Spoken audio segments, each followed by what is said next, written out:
Hello, this is Salvatore Vinciguerra, and in this video I'm going to be sharing with you the Andy Griffith Museum in Mount Airy, North Carolina, the inspiration for the Andy Griffith Show. Please enjoy this video. I'll also be exploring the downtown area of Mount Airy, North Carolina. I'll be sharing with you the Andy Griffith home place, which is not too far away from the downtown area. I'll also be sharing with you where I've stayed on this trip, which I brought my RV, and there's a nice little RV park, and it actually is tied into some of the historical parts of this charming little town. Mount Airy is just a little stopover for me as I'm visiting some family members in Charlotte, and then I'm going off to Winston-Salem to explore some of the historical places there. For those people that just want to fly into Charlotte, North Carolina or Winston-Salem to see some of the sights or visit family, it would only take you about an hour and a half to get here from Charlotte, and also it would only take you 30 or 40 minutes to get here from Winston-Salem, North Carolina. This is Andy Griffith's home place, and it actually is a bed and breakfast that you can rent out while you're staying here in Mount Airy, North Carolina. So it's one of the options that you have. I believe that there's a hotel, there's a campground that I'm going to share with you, and actually this little house is a very modest, clean, established area of Mount Airy, North Carolina. It sits across from the water tower and very close to a hospital, but a little bit of a distance and not walking distance to the actual downtown area.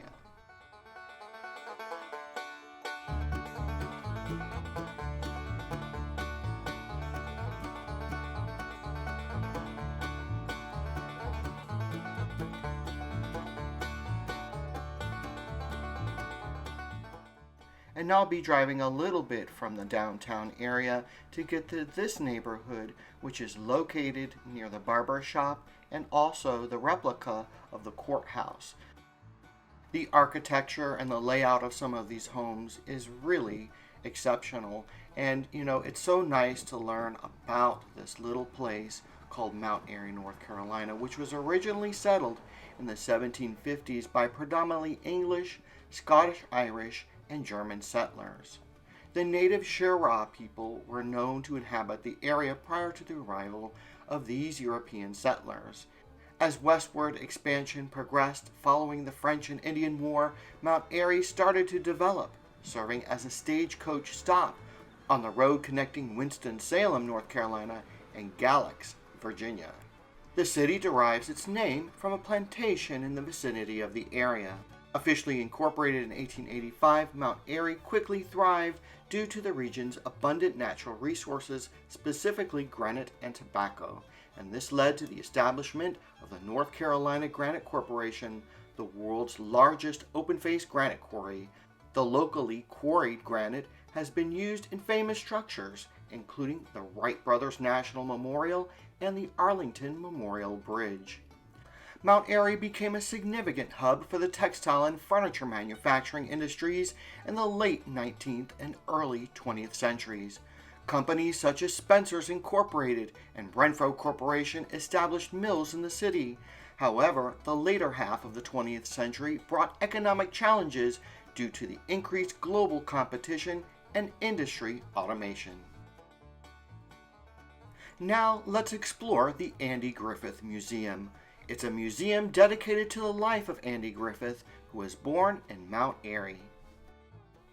The Andy Griffith Museum is located in the same place where you're going to find also the Andy Griffith Playhouse. So depending upon the time of year that maybe you're traveling through Mount Airy, North Carolina, maybe in addition to all of the things that I'm sharing with you in this video, you can actually catch one of the plays that is going on in the theater. So mostly everything that I'm sharing with you in this video is absolutely free except for the Andy Griffith Museum and the Siamese Twins Museum, and I think that I just went ahead and paid for a combo ticket just so I could see what's inside of them, and I'm actually glad that I did. The cost for admission into the Andy Griffith Museum is just $10 for the adult, $6 for ages 12 and under, and a guided tour is $4. The combo ticket is $16 per adult, $10 for ages 12 and under, and it includes all of the exhibits that they have there at the museum. And they actually are in two separate locations, and then you just go to this underground little place where the other exhibit exists and share your ticket with them. When planning your trip, make sure you're always taking a look at what days of the week the museums are going to be open and the times as well, as sometimes these museums just happen to close and you really want them open. And sometimes it depends upon the time of day or time of year, and always check their website. And I've linked the website in the description box below. But mostly the hours of operation are Monday through Saturday, 9 a.m. to 5 p.m., Sunday 1 to 5 p.m. For me, on my visit to Mount Airy, I remember checking into the campground and then trying to make it over here before 5 p.m. And just so that you know, it doesn't take that long to see this museum, but if you get here too late in the day and you really want to enjoy looking at all of the different artifacts and taking your time walking through here, then of course it may not be your price of admission if you just walk in at 4:45. Do your due diligence, call the museum, check the website that's listed in the description box below to get further information so that your visit's going to be enjoyable. The Andy Griffith Museum is a place both for learning about and celebrating Andy Griffith, who was born in Mount Airy in 1926. Home of the single largest collection of artifacts and memorabilia related to Andy Griffith, the museum features hundreds of items from Andy's life and his career in theater, film, and music. Highlights of the collection include actual props, wardrobe, and other artifacts from the Andy Griffith Show and Matlock that were donated by Cindy and Andy Griffith, member of the cast and crew, and other individuals and organizations. Many essential and rare items in the museum were lovingly collected by lifelong Mount Airy resident Emmett Forrest, the founding curator of the museum and a friend of Andy since he was a child.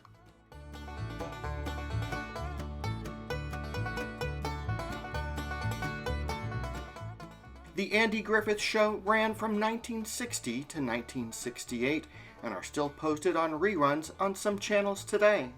If you know of those channels, please post that in the description box below so that everybody has the opportunity to see this wonderful piece of American film history. Griffith starred as Sheriff Andy Taylor in the hit TV show, which was sponsored by the CBS television network. The show took place in the fictional town of Mayberry, North Carolina, where Taylor, a widower, was the sheriff and town sage. The show was filmed at Desilu Studios with exteriors filmed at 40 Acres in Culver City, California. From 1960 to 1965, the show co-starred character actor and comedian and Andy Griffith's longtime friend, Don Knotts, in the role of Deputy Barney Fife. The show also starred child actor Ron Howard. Some people may even know Ron Howard from Happy Days or one of their favorite films that he just happened to direct. Some interesting facts about the show is that Griffith never received a writing credit for the show, but he worked on the development of every script. Keep in mind that Griffith never even won an Emmy Award for the show, but some of the other cast members did. In 1967, Griffith was under contract with CBS to do one more season of the show. However, he decided to quit the show to pursue a movie career and other projects. The series continued as Mayberry RFD, with Ken Berry starring as a widower farmer and many other regular characters from the show. Griffith served as the executive producer, and according to Griffith, he came once a week to review the week's scripts and give his input on the show.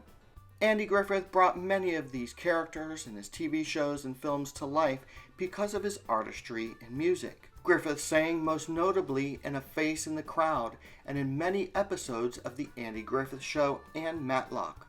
In addition to his recordings of comic monologues in the 1950s, he made an album of upbeat country and gospel tunes during the run of The Andy Griffith Show, which included a version of the show's theme song sung by Griffith entitled Under the Fishin' Hole.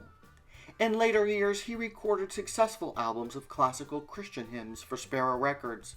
His most successful was the release of I Love to Tell the Story, 25 Timeless Hymns in 1996, which was certified platinum by the RIAA. The album won a Grammy Award for Best Southern Country or Bluegrass Gospel Album at the 1997 Grammy Awards. And can you believe, all you country music fans, that Griffith actually appeared in country music singer Brad Paisley's music video, Waitin' on a Woman, in 2008. In growing up, I not only enjoyed the Andy Griffith Show because it was from a past era, but I also appreciated the role that Andy Griffith played in Matlock, which was a very popular show that was from 1986 to 1995. Matlock was a country lawyer in Atlanta, Georgia, who is known for a southern drawl and always winning his cases. And even though Andy Griffith once again was never nominated for an Emmy Award, he did win a People's Choice Award in 1987 for his work on the show.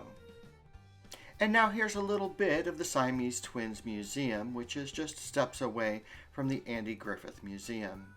From their youth in Siam to a legendary career of entertaining around the world, to settling down on farms to raise their families in Mount Airy, the Siamese Twins Museum tells the story of Ang and Chang Bunker with artifacts and interactive displays.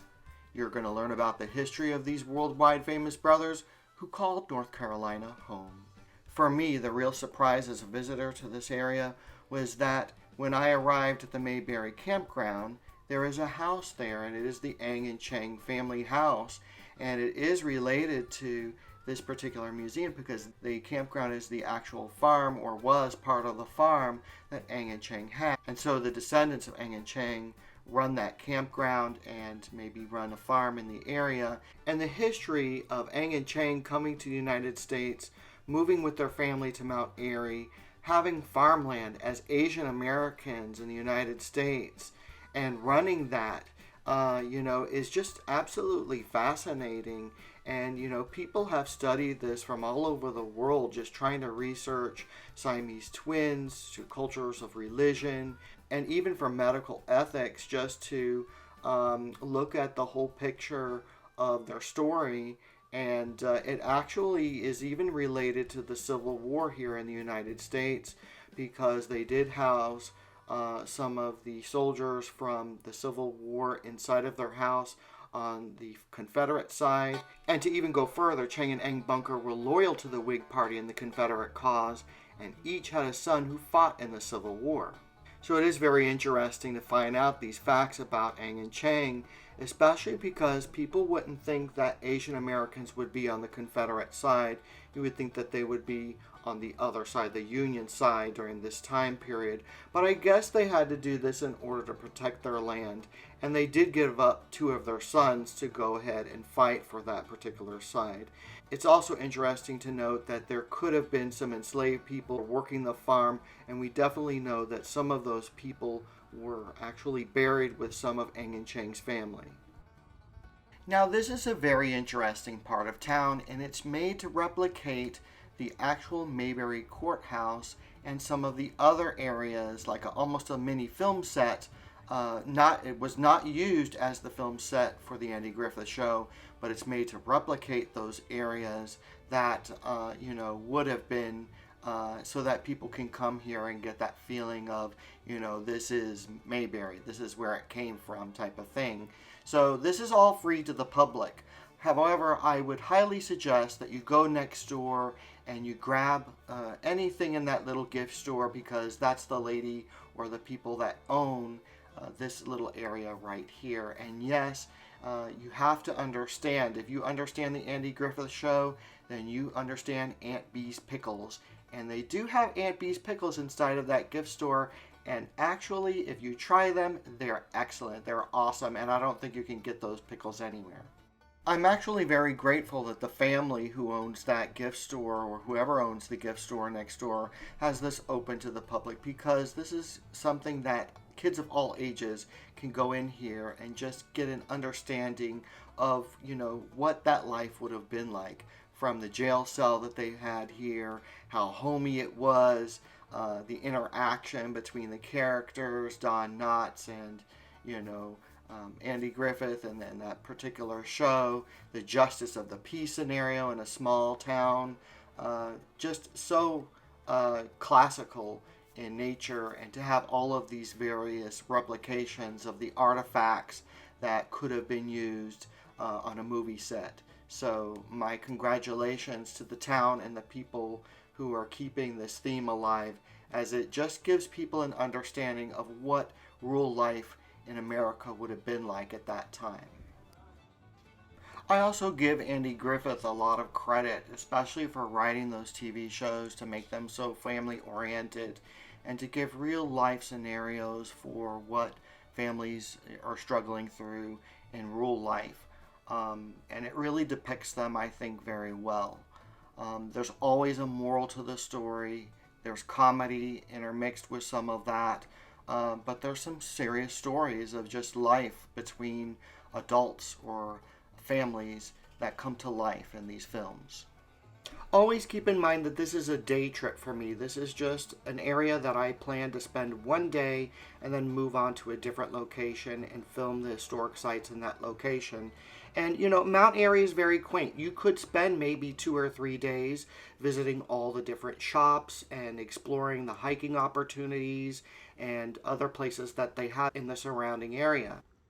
Again, one of the challenges that you're going to face when visiting some of these small towns is that some of these businesses are only open up on certain days of the week. Sometimes that person is on vacation, so it won't open for a period of time during certain times of the year. So you just have to understand that as a visitor, when you're walking through and looking at all the different areas that they have here, yeah, they're here, but at the same time, it could be closed just because of the who owns these stores, and maybe they don't care to be open all the time and have that manned, as maybe this is actually, and it is in the summer, not a very high time where people would come and spend the time in Mount Airy, North Carolina. This is the downtown area that's located not too far away from the other places that I've shared with you in this video. It's not in walking distance, so you do have to drive and then maybe park in the back of these businesses and then walk to the front. So, you know, you do have to be able to walk in this downtown area. You can't necessarily park up here in the front unless there are spaces available. As you can see, the Earl Theater is located in this area. There are some places that you can eat. There's a Five and Dime. There's an ice cream shop. For some people that like to shop, this is a great opportunity for them to explore this small town. And yes, it does kind of bring you back in time. There are all kinds of things. You see the Coca-Cola over there, the sign. You can take pictures. You can, you know, just walk around and enjoy, you know, the cool climate that they have here when it is actually cool. But in the summer, the temperatures can actually rise into about 100 degrees or so. So just keep that in mind.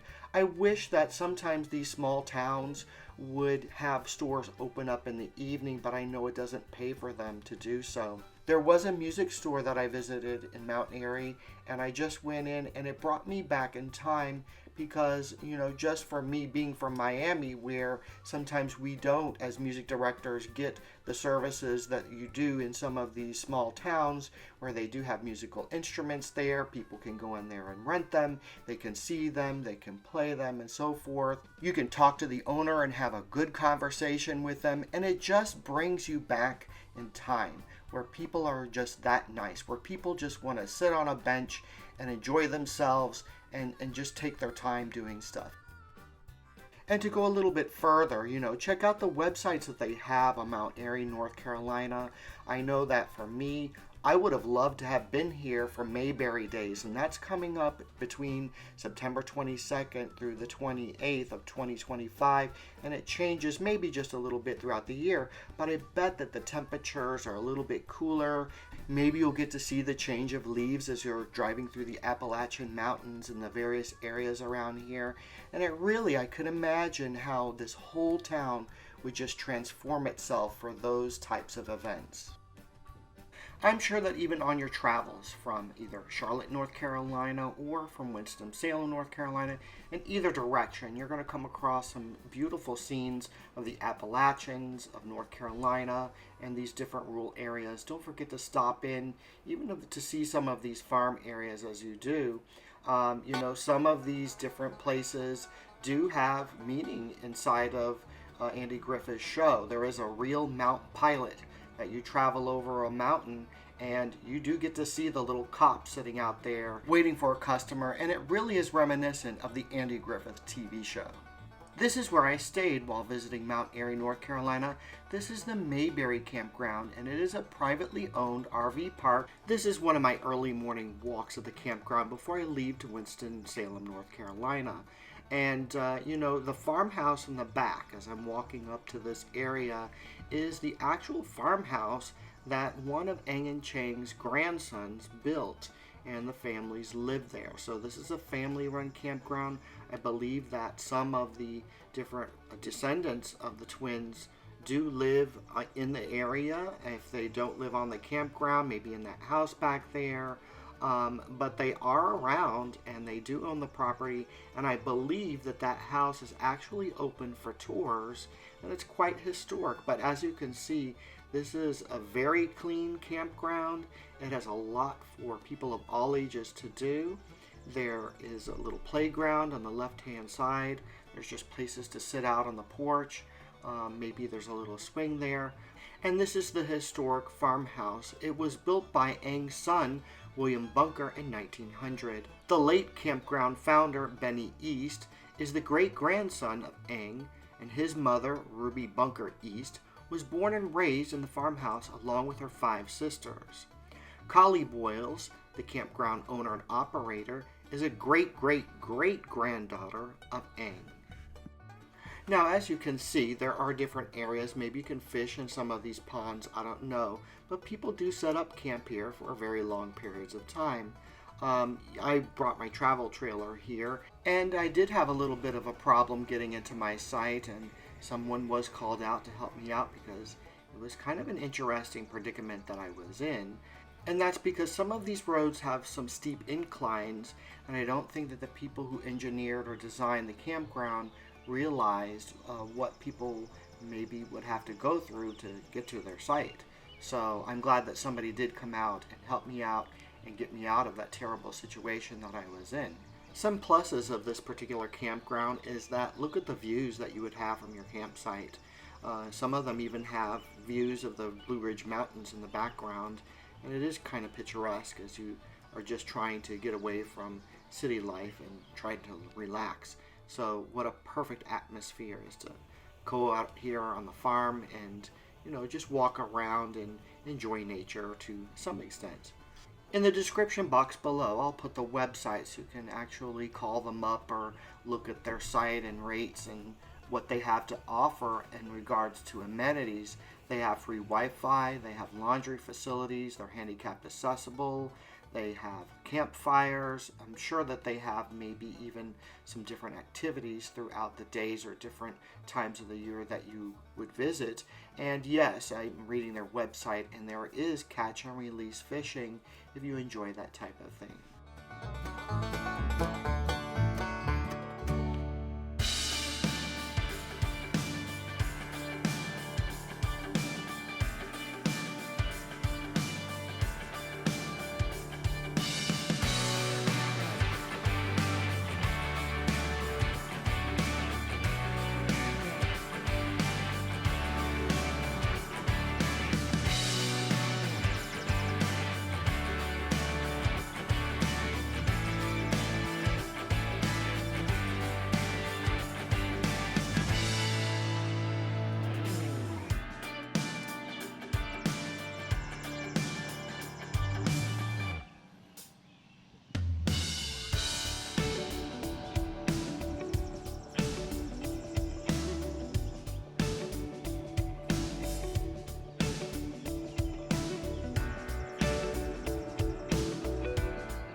This is Salvatore Vinciguerra. Thank you for watching this video on the Andy Griffith Museum in Mount Airy, North Carolina. If you like this video, please like it, subscribe to this channel, and have a great day. Thank you.